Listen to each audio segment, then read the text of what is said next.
నమస్కారం news 21 TV ప్రేక్షకులకు యాజమాన్యానికి సిబ్బందికి విజయదశమి శుభాకాంక్షలు.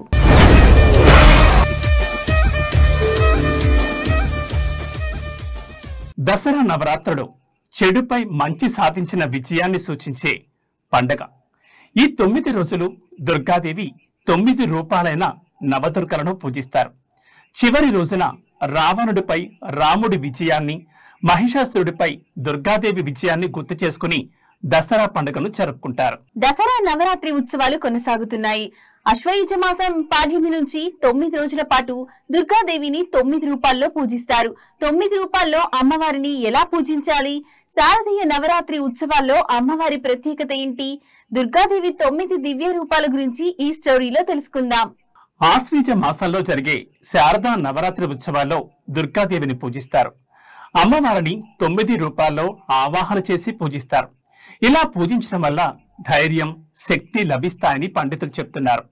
చెడు ఆలోచనలు తొలగి మంచి ఆలోచనలు వృద్ధి చెంది జీవితంలో విజయాన్ని సాధిస్తారని పండితులు చెప్తున్నారు.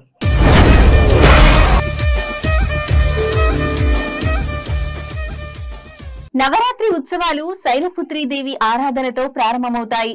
అమ్మవారు హిమవంతుడు పర్వతరాజు కుమార్తె కనుక ఆమెను శైలపుత్రి అని పిలుస్తారు. తల్లి శైలపుత్రి అమ్మవారిని పూజించడం వలన భక్తులకు ఆత్మవిశ్వాసం, శాంతి, శక్తి లభిస్తాయి. ఈ అవతారంలో ఉన్న అమ్మవారు తెలుపు రంగు శాంతి, పవిత్రత, కొత్త ఆరంభం ప్రతీకగా నిలుస్తుంది. తెలుపు రంగు వస్త్రాలు ధరించడం వలన మనసుకు ప్రశాంతత కలుగుతుంది. శైలపుత్రీదేవి పూజ ద్వారా మన జీవితానికి కొత్త ఆరంభం, ధైర్యం, స్థిరత్వం లభిస్తాయి. ప్రతి మహిళలోనూ శైలపుత్రీదేవిలా ధైర్యం, సహనం, శక్తి నింపుకోవాలి. అమ్మవారి ఆరాధనతో మనలోని స్త్రీశక్తి వెలుగులు మరింత బలపడాలి. బ్రహ్మచారిణీ దేవి. ఈ అవతారంలో దుర్గాదేవి అమ్మవారు బ్రహ్మచార్యాశ్రమంలో తోటి విద్యార్థులతో ఉండే అమ్మవారి అవతారం ఇది. క్రమశిక్షణ, ధ్యానానికి ప్రతిరూపంగా అమ్మవారిని కొలుస్తారు. తెల్లని చీర ధరించి కుడి చేతిలో జపమాల, కమండలం, ఎడమ చేతిలో కలశం ధరించి ఉంటుంది బ్రహ్మచారిణీ దేవి. బ్రహ్మ అంటే అన్నీ తెలిసింది అని అర్థం. బ్రహ్మ జ్ఞానం, బ్రహ్మ స్వరూపం. ఇలా బ్రహ్మ అంటే అన్నీ అనే అర్థాన్ని నింపుకుని అన్నీ తనలోనే నింపుకున్నది అని కూడా అర్థం. చారిణి అంటే కదలడం, ఒక పనిలో నిమగ్నమవ్వడం. బ్రహ్మచారిణి అంటే బ్రహ్మచర్యంలో ఉన్నది అని అర్థం. వచనంలో అర్థమయ్యేలా చెప్పాలి అంటే పెళ్లి కాని యువతి అని అర్థం. బ్రహ్మచారిణీ దేవి బుద్ధిని, శక్తిని ప్రసాదిస్తుంది. సంతోషాన్ని, ప్రశాంతతను, సంపదను చేకూరుస్తుంది. చంద్రఘంటాదేవి. కొత్త బంధాలు, భక్తికి చిహ్నంగా ఈ అవతారం గల అమ్మవారిని పూజిస్తారు. అమ్మవారి నుదుటిపై అర్ధచంద్రుని ఆకారాన్ని ధరించడం ప్రారంభించినప్పుడు అమ్మవారిని చంద్రఘంట అని పిలుస్తారు. తాను ధైర్య సాహసాలకు ప్రాతినిధ్యం వహించే సింహాన్ని అధిరోహించింది. ఈ మాతకు 10 చేతులు ఉంటాయి. ఒక చేతిలో కమలం పువ్వు, మరో చేతిలో కమండలం, ఖడ్గం, త్రిశూలం, విల్లు, గద, బాణం, జపమాల ఉంటాయి. ఈ తల్లి రూపం వైవాహిక జీవిత ప్రారంభాన్ని సూచిస్తుంది. ఇది కొత్తగా పెళ్లైన స్త్రీ కొత్త సంబంధాలు మరియు బాధ్యతలను స్వీకరించడాన్ని సూచిస్తుంది. కూష్మాండాదేవి. కూష్మాండ అంటే కు అంటే చిన్నది, ఊష్మ అంటే శక్తి, అండ అంటే విశ్వం. అమ్మవారు తన శక్తితో ఈ విశ్వాన్ని సృష్టించింది. ఈ అవతారం మాతృత్వాన్ని సూచిస్తుంది. స్త్రీ గర్భం దాల్చి జీవితాన్నిచ్చే శక్తిని కలిగి ఉన్న స్థితిని ఆమె సూచిస్తుంది. దసరా నవరాత్రి ఉత్సవాల్లో శుద్ధ చవితి రోజున కూష్మాండ మాతను ఆరాధిస్తారు. కూష్మాండ దేవిని పూజించడం వల్ల దీర్ఘకాలిక రోగాల నుంచి ఉపశమనం లభించడంతో పాటు సమాజంలో కీర్తి, బలం, సంపదలన్నీ పెరుగుతాయని చాలా మంది నమ్ముతారు. పురాణాల ప్రకారం కూష్మాండ దేవికి మొత్తం 8 చేతులుంటాయి. ఈ చేతుల్లో చక్రం, ఖడ్గం, గద, పాశం, ధనస్సు, బాణాలు, ఒక తేనె భాండం, ఒక రక్త భాండం ఉంటాయి. ఈ అమ్మవారు సింహ వాహనంపై భూమి మీదకొస్తారు. స్కందమాతాదేవి. ఈ అవతారం ప్రేమ, పోషణ స్వరూపంగా భావిస్తారు. ఈ రూపం మాతృత్వం, సంపూర్ణతను సూచిస్తుంది. ఒక స్త్రీ తన పిల్లలకు జన్మస్థలంగా మారుతుంది. ప్రేమ, త్యాగం, రక్షణగా భావిస్తుంది. స్కందమాత అమ్మవారిని పూజించడం వల్ల సంతానం లేని వారికి పిల్లలు పుడతారని పురాణంలో పేర్కొన్నారు. స్కంద అంటే కార్తికేయుడు. ఈ తల్లి దుర్గాదేవి స్వరూపం. కార్తికేయుని తల్లి కావడంతో ఈ స్వరూపానికి స్కందమాత అని పేరు వచ్చింది. కాశీఖండం, దేవి పురాణం, స్కంద పురాణాలలో ఈ దేవి గురించి ప్రస్తావించబడింది. తల్లి స్కందమాతను గౌరీ, మహేశ్వరి, పార్వతి, ఉమా అని కూడా పిలుస్తారు. ఈ తల్లికి 4 చేతులు ఉంటాయి. ఒక చేతిలో తన కుమారుడైన స్కందుని శిశురూపం ఉంటుంది. మరో చేతిలో అభయముద్ర ఉంటుంది. ఇది మనలో భయాన్ని తొలగిస్తుంది. మిగిలిన 2 చేతుల్లో కమల పువ్వులుంటాయి. కాత్యాయని దేవి దుర్గాదేవికి సంబంధించిన రూపాల్లో కాత్యాయని మాతవి అత్యంత హింసాత్మక రూపాలలో ఒకటిగా పరిగణించబడుతుంది.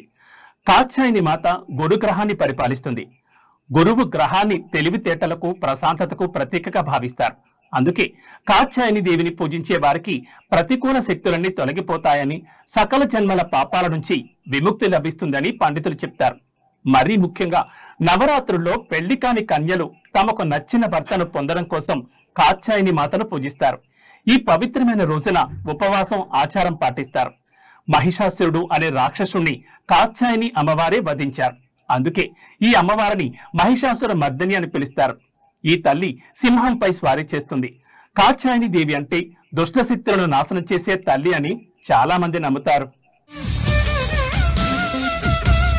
కాలరాత్రి దేవి ఈ రూపంలో అమ్మవారు ఉగ్ర స్వరూపంతో ఉంటారు. కాలరాత్రి అంటే తన భక్తుల మనస్సులో నుంచి అజ్ఞానం, చీకటిని తొలగించేది అని అర్థం.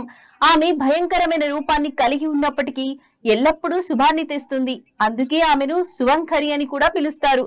కాలరాత్రి దేవి ముదురు నీలం లేదా నలుపు రంగుతో 4 చేతులు, విశాలమైన జుట్టుతో గాడిదపై స్వారీ చేస్తుంది. ఎడమ వైపున ఉన్న 2 చేతుల్లో కత్తి, ఇనుప ముళ్ళు ఉంటాయి. కుడివైపున ఉన్న చేతులు వరముద్ర, అభయముద్రలో భక్తులను ఆశీర్వదిస్తూ ఉంటారు. కాళీదేవి అంటే పెద్దగా ఎర్రటి కళ్ళు, ఎర్రటి నాలుక, ఉరుములా మెరిసే పూసల హారాన్ని ధరించి ఉంటారు. మహాగౌరీదేవి సహనం, సమతుల్యతకు ప్రతిరూపంగా దుర్గాదేవి మహాగౌరి అమ్మవారిగా అవతరించారు. ఆమె జ్ఞానం, సమన్వయాన్ని ప్రతిబింబిస్తుంది. గులాబీ రంగు మాతృత్వాన్ని, శాంతిని అందిస్తుంది. ప్రేమ, నిజాయితీని సూచిస్తుంది. దుర్గామాత అష్టమ శక్తి నామం మహాగౌరి. ఈమె పరిపూర్ణంగా గౌరీ వర్ణంలో ఉంటుంది. శంఖ, చంద్ర, కుంద పుష్పాలతో ఈ గౌరవర్ణం ఉపమించబడింది. చతుర్భుజాలు గల ఈ తల్లి వాహనం వృషభం. కుడి భుజంలో అభయముద్రను, కుడి కింది భుజంలో త్రిశూలాన్ని ధరించి ఉంటుంది. ఎడమ పై చేతిలో డమరుకాని, ఎడమ పై చేతిలో వరద ముద్రను ధరించి ఉంటుంది. అత్యంత శాంతంగా ఉంటుంది. మహాగౌరీ దేవిని ఉపాసించడం వల్ల శక్తి అమోఘమైన సత్ఫలదాయని అయింది. భక్తుల కల్మషాలు, కష్టాలతో పాటు వారి పూర్వ సంచిత పాపాలు కూడా పోతాయి. మహాగౌరి సర్వవిధ శుభాలు ప్రసాదిస్తుంది. సిద్ధిదాత్రి దేవి సిద్ధులను ఇచ్చి మోక్షానికి మార్గం చూపిస్తుంది.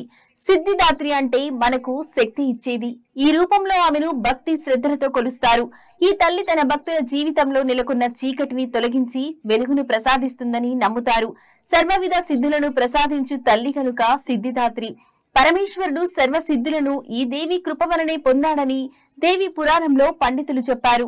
ఈమె కుడివైపున ఒక చేతిలో చక్రమును, మరొక చేతిలో గద ఉంటాయి. ఎడమ వైపున ఒక చేతిలో శంఖమును, మరొక చేతిలో కమలము ఉంటాయి. నిష్ఠ, భక్తితో సిద్ధిదాత్రి దేవిని ఆరాధించిన వారికి సకల సిద్ధులు కలుగుతాయని పురాణాల ద్వారా తెలుస్తుంది. దసరా నవరాత్రుల సందర్భంగా అమ్మవారి అవతారాల గురించి తెలుసుకున్నాం కదా. ఈ విజయదశమి అందరి జీవితాల్లో విజయాన్ని తీసుకురావాలని మనస్ఫూర్తిగా కోరుకుంటూ నమస్కారం.